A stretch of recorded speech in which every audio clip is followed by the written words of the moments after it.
Hey, baseball lifers, how you all doing? Now, come on, let's admit, even if you're not a fan of the Red Sox or the Yankees, that rivalry is one you'll want to watch. Sort of like the Cards and Cubs, Giants and Dodgers.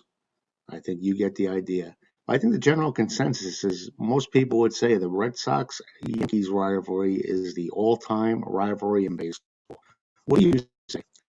Well, for a while, it's been hell when the Red Sox have come into the Bronx.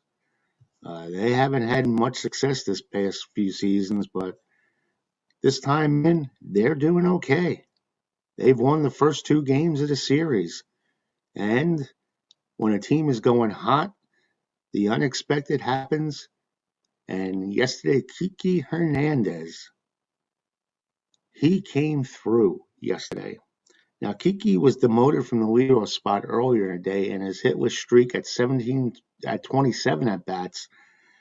Uh, he stepped to the plate in a tie game with two outs in the top of the eighth.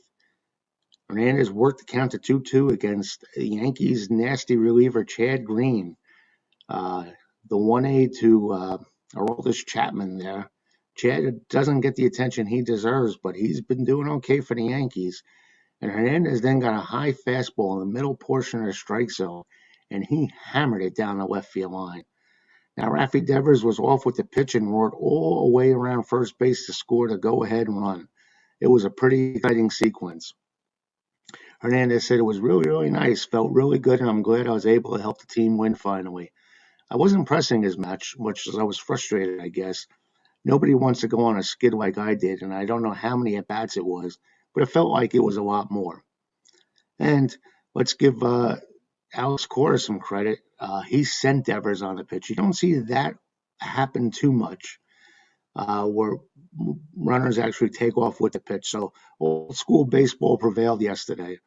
Uh, when Devers got that fastball, Rafi took off, and maybe because of that, he shortened up his swing and hit a solid ball. You don't know. Uh, but he did start the night, Hernandez, 0 for 3 with two strikeouts. So that was a nice hit at the right time. Uh, and all hitters go through slumps.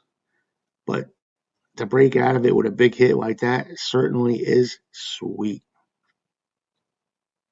And then right after the Hernandez hit, Christian Vasquez followed Hernandez with a 65-mile-an-hour double that rolled over a first base bag. When it rains, it pours for the Yankees. Tough break. Tough break for them. And then Bobby Dalbec stepped up next and hit a two-run missile to left center field. I mean, this ball was shot. The sabermetrics metrics on that one, exit velocity 115.6 miles per hour and a projected distance of 453 feet. 453 feet really told the story on that one. So big. And it looks like the Red Sox aren't going to be pushed around by the evil empire anymore. They were going into the game 1-15 at Yankee Stadium the previous two seasons. They've taken 2 or 3 of this series, and I'm sure they feel pretty good about what went on. Now, Eduardo Rodriguez had a rough May. He was 1-4 with a 7.28 ERA. While he seemed to take a good step forward yesterday, he went 5 1/3 innings, holding the Yankees to 5 hits and 3 runs while walking 1 and striking out 7. His changeup has always been his bread and butter, and that's been good for him. And all his other pitches looked good yesterday, and he got the job done. And how about Garrett Whitlock? He got the win yesterday. He was on the ropes in the 6th innings, with runners on second and third with 1 out, and Gleyber Torres coming up.